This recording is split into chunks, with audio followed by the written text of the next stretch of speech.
raised over $35,000 for Habitat in the past week. So don't have a final number, but I think that's a pretty good way to throw a party and then see people respond with generous hearts, which takes us to our scripture text pretty even not just this week, but for the next 2 weeks as we continue in 2 Corinthians.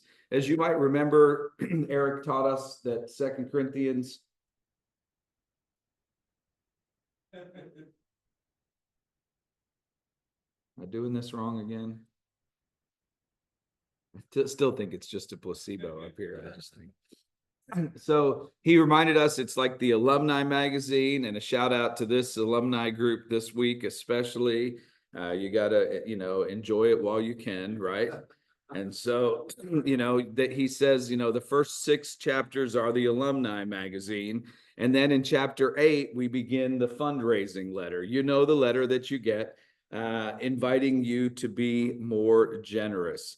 And some of those are more effective than others. So I need your advice this morning. What is the best way to raise money? What's that? Ask for it. Okay. You have not because you ask not. The scriptures tell us. Ask for it. Okay. Jack, I've upped my pledge, up yours. Okay. Okay. Ask for more than you expect. Someone asked me about vision, and I said I try to cast vision twice as far as anyone's willing to go. And when they meet me halfway, we've done something. So ask for more than you expect. Ask people to pray about their pledge.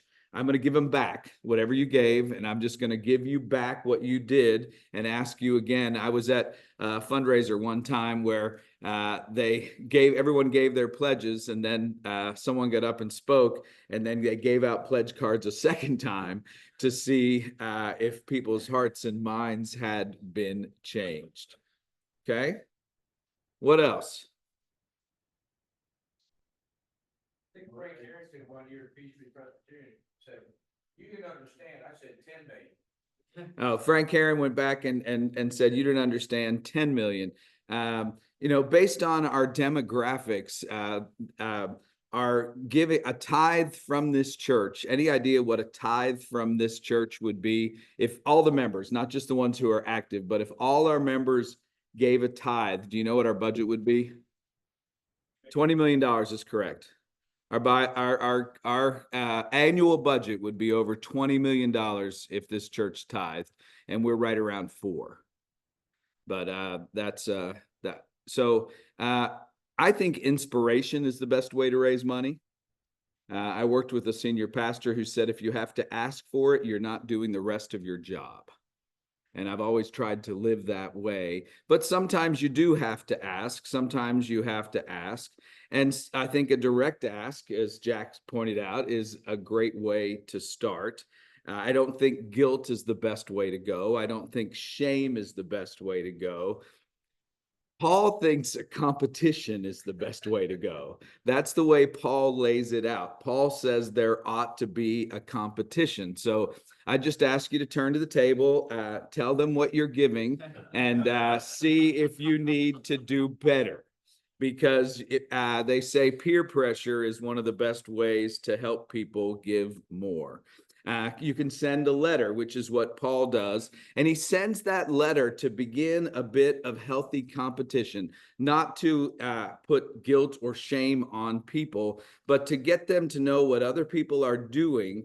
And if they know what other people are doing, then perhaps they would be willing to do more. And I'm glad to share that information with you if you have any interest. You're welcome to share it at your tables. But the next question is, when is the last time you had a serious discussion with someone about generosity? One of the things that I love about Disciple Bible Study is Disciple Bible Study asks people deep questions to consider about themselves, about each other, and their lives. How many of you have done Disciple? How many of you are thinking about it next year? Okay, Eric has done a Tuesday night class, and there he told me this week about a family who finally sat down and had a serious discussion about giving because of that disciple experience. And I think sometimes we just do what we did last year. I mean, 150 of our families just did exactly what they did last year, but then another 150 of our families made a significant increase, and we have 68 new givers so far. That's pretty miraculous. Every year since I've been here, we've had over 100 new people decide to support the ministry of this church, and that is just an amazing thing. So someone said to me this week, they were asked to consider not how much they needed to give, but how much they needed to keep. How much do they need to keep versus how much they needed to give away? So, Jack, Paul was not afraid to ask. Paul was not afraid to ask, and I'm not afraid to ask, but I love it when I don't have to ask. And the reason that he's asking is to preserve the unity of the church. He wants to unify the church by asking for an offering for the poor people in Jerusalem. Y'all remember the story? There are poor Christians in Jerusalem, and these were Jewish Christians. They're among some of the first converts, and they leave Judaism, and they still keep some of their Jewish ways. And then the Christian church expands, and when it expands to a place of commerce like Corinth, these people are very prosperous. And because they're very prosperous, Paul is disappointed in what they've done. So here we are in about this offering to the poor. And he says, I'm not trying to order you around against your will. Okay, you got this?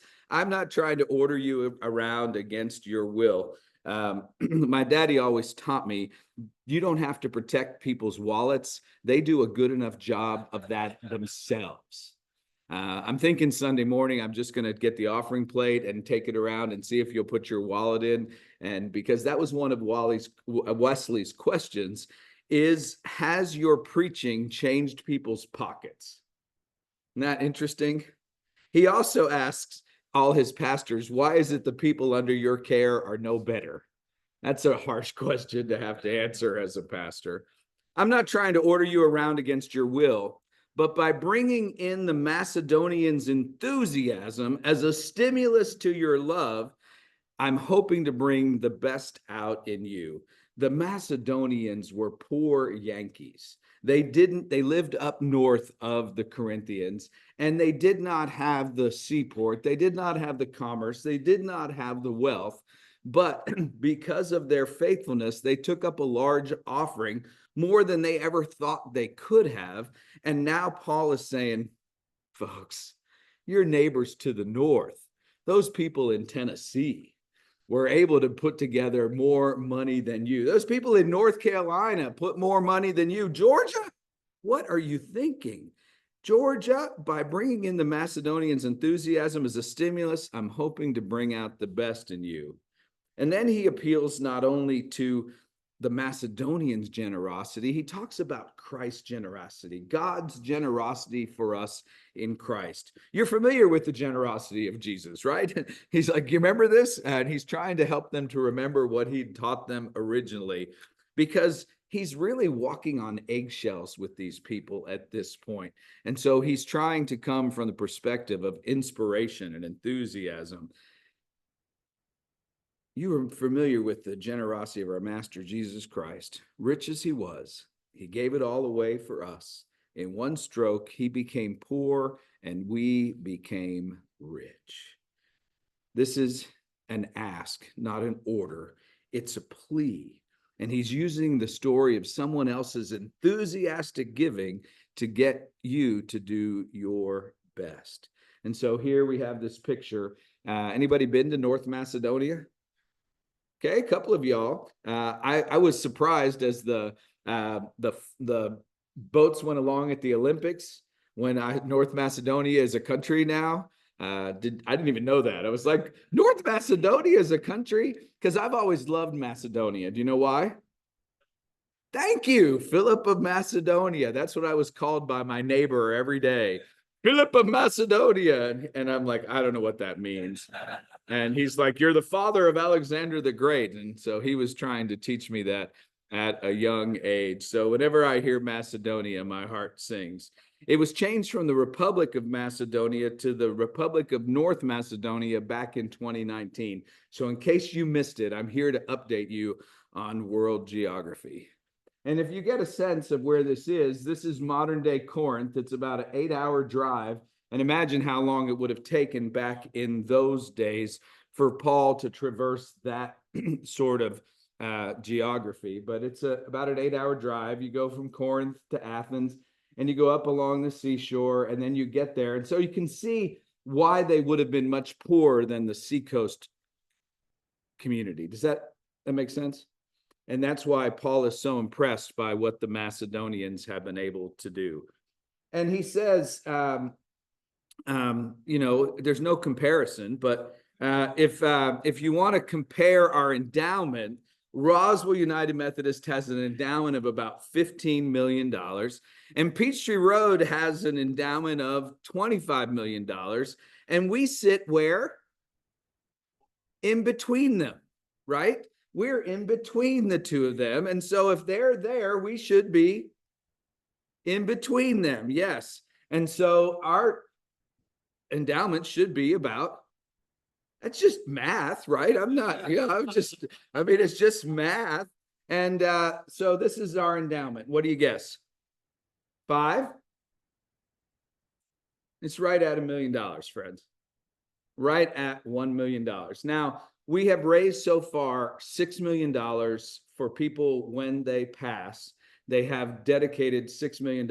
We have a small committee of people who have said, we're going to leave $6 million to the church in our will or estate. And yes, sir. So we just started focusing on it since I've been here. People have given to the endowment over the years, but we've just started focusing on it.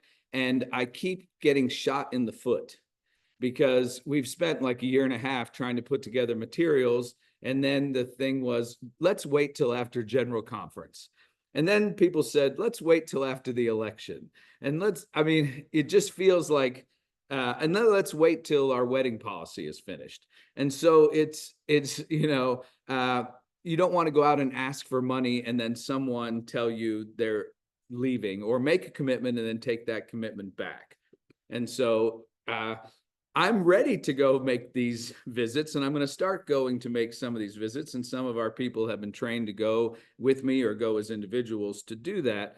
But I just think that's an interesting difference, as we haven't concentrated on that over the years. And at Roswell, they actually hired someone to do it. At Peachtree Road, I think somebody gave a large corpus, and that helps a lot when somebody does that. But our generosity here is about 4.8 million over the past year, which is really wonderful. I'm grateful for your generosity. I experienced this as a generous church. And so I'm grateful for your generosity. What Paul talks about is this word kenosis. Have you ever heard of it? Kenosis. I'd like to know if you got the kenosis. It's the self-emptying of Jesus Christ. It's a Greek word that means the act of emptying. And in Christian theology, it describes what Paul talks about here, Jesus setting aside his own life and desires to obey God's will. Some interpret it to mean that Jesus voluntarily limits his divine powers to live as a mortal, and that allows him to be both fully human and fully divine. In contemplation, we are called to self-emptying. Perhaps you'd like to spend some time in prayer this week and try to empty yourself so that you might empty yourself of your ego, your anxiety, your resentment, your judgment of others, not just your good judgment, but your judgment of others, and sometimes your judgment of yourself. Paul notes in verse 8 that he's not commanding them, but he really wants them. He wants to test the sincerity of their love by comparing it to the earnestness of others. In verse 9, he talks about the example of Christ. For you know the grace of our Lord Jesus Christ, that though he was rich, yet for our sake became poor. Christ's sacrifice exemplifies ultimate generosity. And then finally, in verses 10 and 12, he emphasizes that willingness is crucial in giving, and that giving should align with what one has, not to go beyond one's means in giving, but to give what you can in proportion to what you can. And so rarely have I ever seen people go into debt to be generous or get overextended by tithing, because when they tithe, they begin with discipline. And when you begin with discipline, you have to become more disciplined in everything else that you do. In verses 13 to 15, Paul promotes balance. He says, no one should offer excess no one should suffer while others live in excess. He's very clear about that your surplus matching their deficit, in the end, you come out even. So Paul then commends Titus and others for their commitment and integrity in managing the collection. He sends like this celebrity pastor to help Titus manage all this thing. And so he invites us to finish what we started. So here's what I think. The best thing you can do right now is to finish what you started last year and not let your good intentions grow stale. Your heart's been in the right place all along. You got what it takes to finish up, so go do it. You can feel the encouragement that he has for his people, that he wants better for them. So go do what you've intended. Once your commitment is clear, you do what you can, not what you can't. The heart regulates the hands. This isn't so others can take it easy while you sweat it out. No, you're shoulder to shoulder with them all the way. Your surplus matching their deficit, their surplus matching your deficit. In the end, you come out even. I've seen it time and time again. People have a season of drought, they have a difficult time, and someone else helps them. Others have a season of abundance, and they're able to do something to help the person who is most in need. And that ebb and flow happens in all of our lives. And then he ends by saying, as it is written, nothing left over to the one with the most, nothing lacking to the one with the least. And so what are some of the lessons for us? Well, generosity, I think, reflects our inner faith. True Christian love is expressed through selfless self-giving, mirroring the sacrificial love of Christ. Our giving is because we have been given to. We fulfill our commitments. When you make a commitment, it's not enough to have good intentions, but to complete what we commit to is essential. One of the struggles we have this year is our apportionments have gone up by 8%. That's the money that we give to the annual conference and to the work of the larger church. And the whole budget went up by 4%. So our apportionment should have gone up by, well, they shouldn't have gone up by 4% because there's no reason in the world that a budget should have gone up by 4% in a time of decline. So that 4% should never have gotten to us. The reason we're having to pay 8% is that we've had more growth than most other churches. And because we are as healthy as can be, we should have had to pay 4%. So 4% we earned by our faithfulness.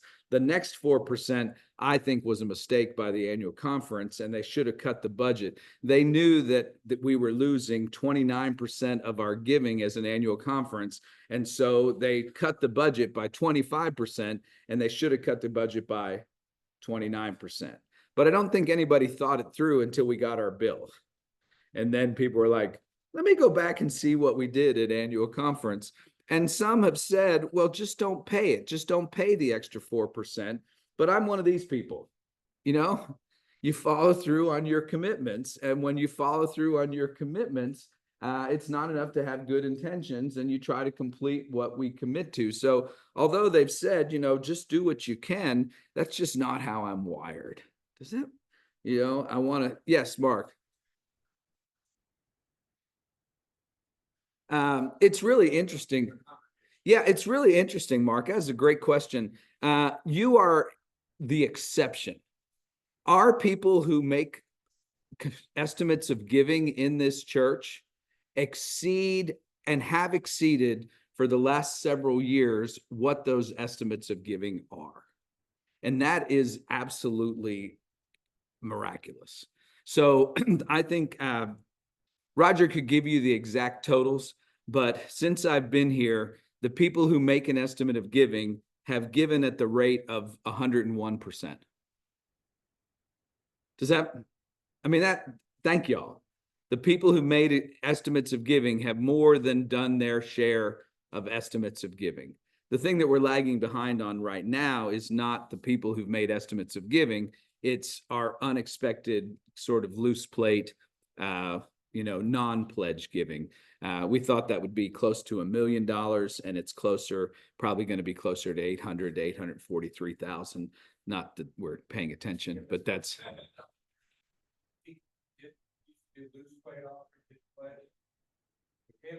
We got more people pledging. Yes, we had more people estimate for the last. Yeah. Yeah. Yeah. What Fran is saying is for the last 4 or 5 years, the number of people making an estimate has done this. And last year it did this because of the great efforts of people trying to help everybody say, hey, it's easier for us to make estimates if you'll make an estimate. So some people just moved their giving from one pot to another. But I'm grateful for the way that you fulfill your commitments. This church has always paid 100% of its apportionments to the annual conference, except the year of transition between Dan and myself. Y'all paid them for the first half of the year when Dan was here. We didn't pay them for the second half of the year because we didn't have any money. You were borrowing from yourselves when I got here. And because you were in debt to yourselves when I got here, and we were upside down on the balance sheet. And so I didn't think it was in good faith for us to pay our apportionments when we were borrowing from accounts that we had to pay to make ends meet. And so we only paid half, and that's the only time in my life where I haven't paid 100% of my apportionments and fulfilled that commitment. I promised myself I'd get done early today. So give according to your means. Contribution isn't measured by the amount, but by the willingness and proportion of what one has, is another lesson to learn here. And this passage inspires us to consider generosity not as an obligation, but as an expression of genuine love and faith. It challenges us to reflect on our own giving and the values we uphold when working collectively with others. So it's about also integrity in stewardship. We handle resources here with honesty and accountability. Anything you want to know that is not about someone else's confidential giving, we're glad to share that data with you. No one has better data than Roger Young. He came to me the other day and he said, these are our 5 projections for how we could end the year. And he gave us 5 projections on where we thought we'd end the year, from having an $80,000 loss to having a $300,000 surplus. And he's made all those projections. So our books are open. We want to share as much as possible. And we would never, I think the easiest way to get people to stop entrusting their resources is not to be open and honest about where you are. And so I want there to be as much transparency as possible. If you want to know what I give, I'll tell you what I give. And I'm glad to do that. And finally, I thank God for giving Titus the same devoted concern for you that I have. He was most considerate of how we felt, but his eagerness to go to you and help out with this relief offering is his own idea. You got to love someone that takes initiative like Titus. We're sending a companion along with him, someone very popular in the churches for his preachings of the message, but there's far more to him than popularity. He is rock solid, trustworthy. Paul's wanting them to know that, like Roger Young, what you've given is being taken care of. I wouldn't say that, Roger would probably be our most popular preacher, but there's far more to him than popularity. He's rock solid, trustworthy. The church has handpicked him to go with us as we travel about doing this work of sharing God's gift to honor God as well as we can, taking every precaution against scandal. So you're doing that how many years ago? Taking every precaution against scandal, wanting us to be trustworthy and true. We don't know who this celebrity pastor is, some famous preacher, some trustworthy brother. Some people think it was Luke, Apollos, Barnabas, Silas, Timothy, or maybe even Mark, but we don't know exactly who the celebrity preacher was. And the whole thing is at the end, is about avoiding suspicion and ensuring integrity. So these are my questions for you this morning. When has someone else's generosity inspired you? That's what Paul wants to do in Macedonia. So when has someone else's generosity inspires you? Is there something in your life this year that you started and you really need to finish today or this week or before the end of the year? What would you tell someone about being generous? And finally, what motivates you to give? How does the example of Christ's sacrifice inspire you? Got it? Yes. Ministries in our church come to the finance committee and what they do, so we know we're coming up with budget. People understand how their money is, how to determine how it's spent. So the way that it is designed in the United Methodist Church is that we are supposed to create a program to do ministry. You know, we've tripled the number of youth. We have tripled the number of kids since I've been here. And because of that, they need more help. And so they do a narrative budget and they do a line by line budget. It is not like plug and play from last year. We stop things that aren't doing well. We put things in that are doing well and try to fund those and anticipate those. They're also asked about their capital needs, the things that people need for capital. And we've got a long list of capital needs that have been prioritized. So if you come and say, hey, God's been especially gracious to me this year, I'd like to help with something, I've got a list of projects that I can share with you because we have done that work. And then for 2 nights, for 6 or 7 hours, the finance committee sits and listens to each group come in and tell them what they're planning, why they're planning it, who's involved, what are the numbers involved in their programs, how many people are being served, what resources are going to be needed for that. And then the finance committee quizzes them, asks them more and probes questions. And each group comes in for half an hour to defend their budget.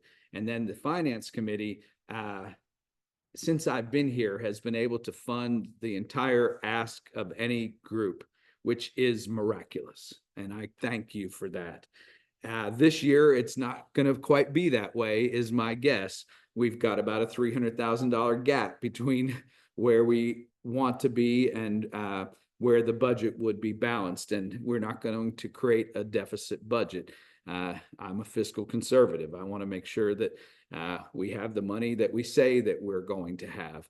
But You're saying for 25. For 25 right now, between what everyone's asked for and what, if we had the same pledges as last year, we'd be at $303,000 deficit. And we're trying to shave some of those things. We're trying to see what is necessary and what is not necessary. And so we're having those faithful conversations. You can't do everything. And we want to make sure that we faithfully deal with all that. But the finance committee's job, according to the Book of Discipline, Fran, is to raise the money for whatever the committees are asking for. It's not to cut the budget. The finance committee's job, according to the Book of Discipline, is to raise the money that's been asked for. Mark. Thank you.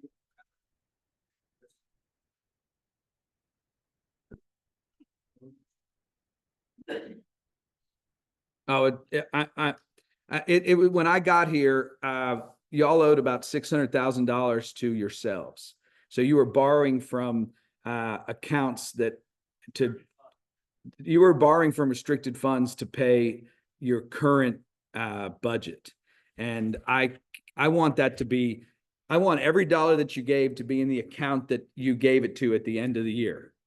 And I can't run a church that doesn't have a dollar for every account that you, because I want the money you gave to go where you said it needed to go. Now, The endowment. and also what the proceeds are used for on an annual basis in the long term. Yeah. How long- I just don't think they do yet. And that's what we've spent a year trying to put together. I don't know if you've gotten here when I said that I've been working on it for a year and a half, but we haven't really launched it publicly. We just had our first announcement at the church council about what we were doing. And so we haven't started having those individual conversations. If any of you'd like to be a test individual conversation for me, John Ray and Diane said they would be my first victims. And and they said, come over to the house and you can walk us through your program and we'll tell you what you need to fix or whatever. So if there's anybody else like John and Diane, did you know you were doing that? Okay, Diane told me we could do. Okay. But if any of you would be willing to do that, I'd be glad to sit down, walk through all the materials, and you can help me make them better. But we're not in the public launch phase. We've just been in the sort of building phase. And as I said, every time I get shot in the foot because there's something else. I hate, can you turn off the recording for a second?